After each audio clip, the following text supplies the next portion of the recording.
양희경은 1954년에 서울에서 태어났습니다. 그녀는 어릴 적부터 심할 정도로 혼란스러운 삶을 살아야 했는데요. 아버지는 이북 출신으로 서북 청년사건 때 진남포에서 단신 남하한 후 육사 사기 포병장교를 거쳐 미국 유학까지 다녀온 엘리트 군인이었고, 어머니는 서울예대 성악과 출신의 의상 디자이너였습니다. 양희경의 가정은 유복했지만 그녀가 초등학교 3학년 때 아버지가 그만 외도를 하게 되는데요. 아버지가 바람이 나는 바람에 어머니는 남편에게 화가 나서 친정으로 가버리게 되었는데, 어머니가 친정에 간 사이에 아버지는 어머니의 도장을 몰래 가져다 이혼수속을 해버리고 맙니다.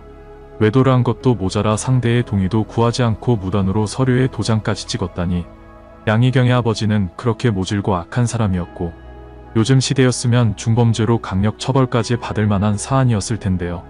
어머니가 집을 나간 이후 집에는 곧장 계모가 들어오게 됩니다. 양희경이 고작 3학년이었고 양희은이 5학년, 두 자매가 모두 어린이였던 그때, 아버지가 그러는 모습을 본 양희경은 아버지에게 크게 실망하고 엄청 원망을 하게 되는데요. 양희경은 후에 39이 되어서야 아버지가 이해가 되더라고 밝혔는데, 지나고 보니 아버지가 바람났던 35은 남자가 한창 철없을 나이인 것 같다고 털어놨습니다. 언니 양희은 역시 아버지의 불륜으로 인해 사랑을 믿지 않게 됐고, 그녀가 한참 동안 결혼할 생각이 없다가 뒤늦게 결혼을 한 것도 아버지의 영향을 받았기 때문이라고 하는데요. 심지어 그녀는 사랑을 불신해서 맞선을 보고 와도 맞선 자리가 너무 불편하고 힘든 바람에 체하기까지 했다고 합니다. 그나마 새로 들어온 계모가 친엄마처럼 아이들을 대해줬으면 나았을 테지만, 양희경의 새어머니는 당시 양희경과 양희은을 상당히 핍박하기까지 했다는데요. 보통 계모라도 남편의 자식들에게 자상하게 대해주는 스타일이 있는 반면, 양희경의 새어머니는 아주 무섭게 아이들을 구박하고 나무라는 스타일이었습니다. 어린 나이에 계모 밑에서 한없이 구박을 당하던 양희경은 당시 스트레스가 너무나 커서 항상 먹은 밥이 제대로 소화가 되지 않는 소화불량에 시달려야 했는데요. 성인도 아닌 어린이가 소화불량이라니 도대체 스트레스가 얼마나 컸길래. 그렇게 양희경은 어린 시절부터 의지할 사람은 언니밖에 없이 고통스럽게 자라게 됩니다. 하지만 새어머니와 결혼한 아버지는 그만 2년이 지난 후 육군 대령 예편 이후 중병에 걸리게 되면서 39세라는 젊은 나이에 세상을 떠나게 되는데요. 양희은과 양희경에게는 양희정이라는 여동생이 한 명 또 있는데, 그렇게 아버지는 세 딸을 남기고 떠나시게 되면서 가정은 일순간에 풍비박산이 나버렸고, 세 자매는 다시 자신들을 낳아준 어머니에게로 보내졌지만 집안의 가장 역할을 해야 하는 아버지가 안 계시는 바람에 세 자매와 어머니는 그때부터 극심한 가난을 겪으며 빈털터리로 살아가게 됩니다. 그때 어머니는 자식들을 먹여 살리고자 사업을 벌이시게 되는데, 어머니는 디자이너셨기 때문에 사업적인 마인드가 없었던 분이셔서 착한 사람과 나쁜 사람을 잘 구별할 줄 모르시고 남의 말을 너무 다 믿다가 그만 사업은 쫄딱 망하게 됩니다. 게다가 당시 양희은이 고3이었던 무렵에 어머니가 빚보증을 서준 친구가 야반도주하면서 빚더미에 오르게 된 뒤 얼마 안가 어머니가 운영하시던 양장점에 불까지 나면서 내 식구가 거리에 나앉게 되는데요. 훗날 양희은은 당시를 회상하길 어머니는 너무 우아한 스타일이라 경영마인드라든지 보증 서면 안 된다라든지 그런 게 없어서 아마 우아하게 도장을 찍었을 것이라고 말했습니다. 그렇게 양희경의 가정은 완벽히 파산하게 되었고, 집에는 빚쟁이들이 수시로 들이닥치며 식구들을 공포에 떨게 했는데요. 당시 어머니 역시 빚쟁이들이 너무 자주 오는 바람에 많은 충격을 받으셨고, 그 충격으로 한 번은 쓰러지기까지 하셨다고 합니다. 또한 언니 양희은은 집 두 채 가격에 빚을 지며 그때부터 처녀가장이 되게 되는데, 그렇게 연이어 악재가 이어지자 양희은은 가수 송창식을 찾아가 노래를 시켜달라고 부탁했고, 딱한 사정을 들은 송창식은 당시 노래를 부르던 클럽에서 자기 타임의 10분을 양희은에게 내주게 됩니다. 양희은은 내일부터 일하러 나오라는 사장 이종환의 말에 첫날부터 월급 가부를 해달라고 요청하게 되는데요. 당시 월급쟁이 월급이 15,000원 하던 시절 양희은은 4만원을 값을받아 일수쟁이들에게 갖다 바쳤고, 이후 모든 스테이지에 펑크난 무대를 채워주러 혹독하게 다니게 됩니다. 당시 송창식은 자신이 누군가를 추천한 건 그때가 처음이자 마지막이었다고 하는데요. 양희은은 원래는 겁이 많고 여린 성격이었지만 집안의 실질적인 가장 노릇을 하다 보니 남들 앞에서는 강한 척을 해야 했고, 그것이 지금 우리가 브라운관에서 보는 양희은의 남자 같은 성격이 만들어진 계기가 되었다고 합니다. 언니 양희은이 그렇게 가정의 아버지 역할을 하러 다닌 사이 집안 살림은 모두 동생 양희경이 책임져야 했는데요. 그녀는 매일 집에서 밥을 하고 빨래를 하는 날들이 이어졌는데, 당시 언니 양희은은 늘 청바지만 입고 활동했지만 사실 그렇게 늘 청바지를 입고 통기타를 쳤던 건 그러고 싶어서 그랬던 게 아니었습니다. 사실 당시는 여성들이 청바지가 아닌 미니스커트가 유행하던 시절이었지만 언니 양희은은 돈이 없어 누구한테 받은 청바지 한 벌을 주구장창 입고 다녔고 그때 양희경은 언니의 청바지를 항상 빨아주고 말려주는 역할을 도맡아서 했던 것이었는데요. 양희은은 그렇게 동생 덕분에 늘 같은 청바지를 입고 나갔다가 집에 오면 동생이 빨아주고 말려주기까지 해서 어쩌다 보니 70년대 통기타와 청바지의 상징적인 인물이 될 수 있었던 것이었습니다. 그런데 양희경도 양희은 못지않게 노래를 잘하기로 유명한데 왜 그녀는 언니처럼 가수가 되지 않았을까요? 언니 양희은은 노래를 부르며 가족의 생계를 책임지고 있던 당시 어느 날 가족들에게 공부를 하러 미국으로 떠나겠다고 선언하게 되는데요. 양희은은 당시 명동에 나가 노래를 부르던 시절이었는데 그래서 동생에게 자신이 하던 걸 이어받으라고 했고 양희경은 이후 정말로 통기타를 메고 명동으로 나가 노래를 잠깐 부르기도 했다고 합니다. 하지만 언니와 다르게 양희경에게 많은 사람들 앞에서 노래를 부르는 일은 너무나 고역이었는데요. 어릴 때부터 집에서 언니와 그렇게 함께 노래를 불렀지만 남들 앞에서 부르는 건 정말 싫었고 그래서 양희경은 결국 나중에 가수가 되지 않고 자신의 전공이었던 연기로 가게 된 것이었습니다. 또한 후에 양희은이 라디오 DJ로 활동하다가 사정이 생기게 되었을 때에도 양희경이 자주 대타로 나서기도 했는데요. 양희은 대신 양희경이 일일 DJ를 맡게 되면 방송 시작할 때 저는 양희은의 동생 양희경입니다라고 말하지만 양희경의 목소리가 양희은과 비슷해서 방송 끝 무렵이 되면 프로그램 중간에서야 방송을 듣기 시작한 청취자들은 양희경이 일일 DJ를 맡은지 모르고 양희은씨 잘 들었어요 라는 문자를 보내기도 했다고 합니다. 게다가 둘은 외모도 닮았다 보니 많은 사람들은 거리에서 양희경을 보면 라디오 잘 듣고 있다며 양희은으로 착각을 하고 반대로 양희은에게는 요새 드라마 잘 보고 있다며 양희경으로 착각을 한다는데요. 하지만 사실 양희경과 양희은은 입모양과 목소리만 닮았을 뿐 양희경은 이마가 넓은 데 비해 양희은은 좁고 양희경은 눈이 크지만 양희은은 작은데 반대로 양희경은 코는 작지만 양희은은 코가 크다고 합니다. 하지만 이렇게 언니의 바지도 빨아주고 대타로 나서준 양희경은 언니와 우애가 깊을 것 같지만 예전만 해도 그렇지 못했다고 하는데요. 양희경은 어릴 적에는 언니에게 많이 의지했지만 점점 크면서 언니가 집안의 여러 일을 간섭하고 동생에게 너무 잔소리를 많이 하는 바람에 너무나 큰 속박과 스트레스를 받으며 도저히 견디지 못할 지경에까지 이르렀다고 합니다. 사실 이 간섭은 두 자매의 사춘기 시절 즈음부터 시작된 것인데 양희경은 언니가 너무 다 간섭하니까 어느 날은 한번 언니에게 하극상을 한 적도 있다는데요. 언니에게 쌓였던 화가 폭발한 양희경은 그만 언니에게 육탄전을 시도했고 그렇게 자매는 치고받고 싸우다가 양희은이 손가락이 접질리는 등 영광의 상처만 남게 됩니다. 언니 양희은은 수십 년이 지난 지금까지도 당시 동생이 자신에게 대들었다는 마음의 충격과 상처가 남아있다고 하는데요.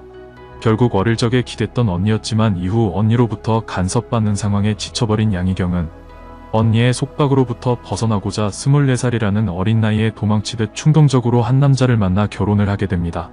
도대체 그 스트레스가 얼마나 컸길래 도망을 치려고 결혼까지 했던 것이었을까요? 당시 전도유망한 연극배우였던 양희경으로서는 이해할 수가 없었던 선택이었지만 그만큼 양희경은 언니로부터 벗어나고 싶었던 마음이 절박했던 것이었는데요.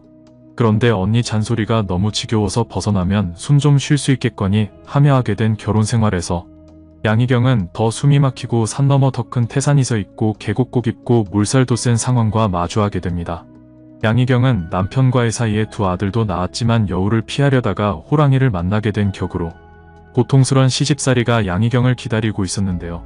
그녀는 시집살이로 마음고생이 너무 심해서 결혼할 당시 체중이 50kg였는데 시집살이를 하는 동안 스트레스 때문에 한 달에 1kg씩 찌는 바람에 1년 만에 60kg가 되었다고 합니다.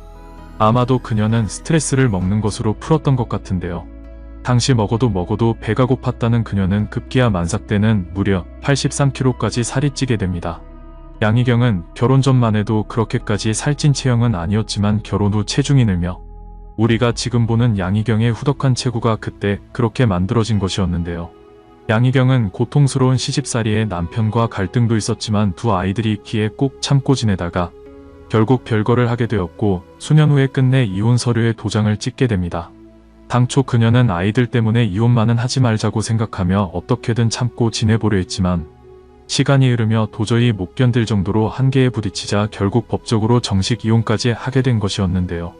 그 후 양희경은 혼자 아이들을 키우다가 언니 양희은의 충고를 받아들이게 되는데, 양희은은 좋은 사람 있으면 사귀고 그래야지, 이 세상엔 좋은 사람이 더 많다니까 라며 양희경에게 맞선을 권하게 됩니다.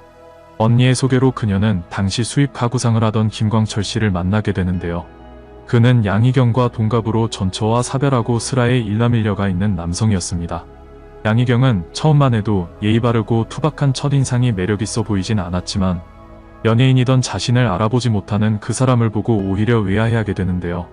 양희은이 70년대에 먼저 가수로 유명해지고 양희경은 한참 후에야 배우로 얼굴이 알려졌지만 맞선을 봤을 때는 이미 목욕탕집 남자들에 출연하고도 수년이나 지났기 때문에 대한민국에서 양희경을 모르는 사람은 없었을 때였습니다. 그 남성은 맞선 자리에서 마치 손님을 대하듯 양희경에게 가구에 대한 설명을 늘어놨고, 그러자 양희경은 이 사람은 어떤 사람이길래 하며 호기심마저 들게 되는데요.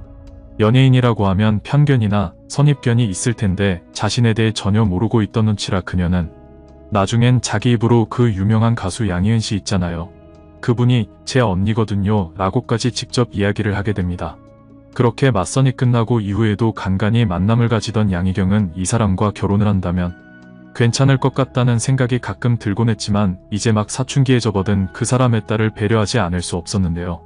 물론 자기 또한 스스로 낳은 아이가 아닌데 그 아이에 대해서 얼마나 많이 알 수 있겠냐며 잘 보살필 자신이 없었는데 아빠에게 어떤 아이인지에 대해 듣기만 해서는 한계가 있을 뿐만 아니라 어린 시절 본인이 계모로부터 당한 기억도 있기에 그녀는 선뜻 그 남자에게 다가가지 못하게 됩니다. 그런데 그렇게 양희경과 김광철이 친구처럼 지내는 사이에 그만 그 누구도 예상치 못한 비보가 날아드는데요. 바로 김광철의 딸이 골육종암이라는 불치병에 걸리게 된 것이었습니다. 양희경은 당시 그의 딸을 이렇게 그냥 보낼 순 없다는 생각이 들었는데 9살의 엄마를 잃고 이제 15살 한창 뛰어놀 나이에 죽음을 맞이해야 한다는 아이의 현실이 그녀에겐 너무 불공평하게 다가온 것이었습니다. 그런데 아이가 평소에 그런 양희경의 착한 마음씨를 알았던 것일까요? 김광철의 딸은 특이하게도 자신의 집을 놔두고 양희경의 집에서 치료를 받고 싶다고 말하게 됩니다. 본인의 친엄마도 아닌 사람에게 그 아이는 엄마 같은 감정을 느꼈던 것일까요? 결국 양희경 역시 죽어가는 환자의 소원을 저버릴 수가 없었고, 그렇게 김광철은 딸과 아들을 데리고 양희경의 집으로 들어와 더부살이를 시작하게 되는데요. 이후 양희경이 아이를 돌보던 어느 날 아이는 이렇게 말합니다. 아줌마, 우리 아빠랑 결혼하면 안 될까요? 난 아줌마가 내 엄마가 됐으면 좋겠어요. 엄마란 말 해본 지도 너무 오래되어서 해보고 싶고요. 제 마지막 소원이에요. 아이들이란 착한 사람과 나쁜 사람을 본능적으로 알아차리는 법인데요. 그 말을 들은 양희경은 그저 그 아이의 엄마가 되어주고 남은 식구들에게 의지할 버팀목이 되어주고 싶은 마음에 결국 재혼을 결심하고 언니인 양희은의 집에서 조촐하게 결혼식을 올리게 됩니다. 식사를 하고 사진 한 장 찍고 혼인신고를 한 것이 다였던 결혼식을 올리고 그렇게 그 아이는 양희경의 딸이 되었는데요. 하지만 아이는 친엄마를 잃은 후 다시는 불러보지 못했던 엄마라는 말을 양희경에게 실컷 부르다가 2달 후 끝내 세상을 떠나게 됩니다. 이후 양희경의 아들들과 김광철의 아들은 성이 다른 형제가 되었지만 동생의 가는 모습을 같이 지켜봐서인지 친형제와 다름없는 사이가 되게 되는데요. 남편 김광철 씨는 양희경에게 너무 힘든 일을 겪게 해서 정말 미안할 뿐이고, 그리고 진심으로 고마운 건 단 한 끼도 거르지 않고 딸에게 맛깔스런 반찬과 새밥을 해주었다는 점, 그 은혜는 평생 잊지 못할 거라고 밝혔습니다. 자식이 부모 앞에서 인종을 보이면 평생 가슴에 묻고 산다는데 자신의 딸아이는 가는 날까지 효녀였다고 말하고 있는 양희경.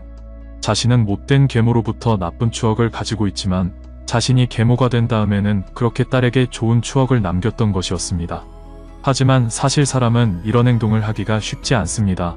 누구나 본전 생각이 나기 때문이죠. 비록 김광철의 딸이 시한부 인생이라는 특이한 경우이기는 하지만 그 전에 양희경이 착한 마음씨를 알지 못했다면 결코 치료받는 장소로 양희경의 집을 선택하지는 않았을 것입니다. 그렇게 새로운 가족들을 인연으로 만든 양희경은 현재까지도 가족들과 행복한 인생을 살아가고 있는데요. 어린 시절 아버지의 외도로 친어머니와 이별하며 계모로부터 구박을 당하더니 아버지를 여의자 친어머니에게 돌아갔지만 사기를 당해 온갖 풍파를 겪어야만 했고, 언니의 잔소리가 싫어서 도망치듯 결혼했지만 고통스런 시댁살이에 끝내 남편과 이혼했는데, 재혼하며 새로 생긴 딸은 그만 불치병에 걸리는 바람에 하늘로 보내야만 했던 양희경의 슬픈 인생. 이제는 그녀의 인생에 다시는 또 다른 아픔은 없기를 바라며 너무나 힘든 삶을 살아온 배우 양희경에게 여러분의 따뜻한 응원을 부탁드립니다.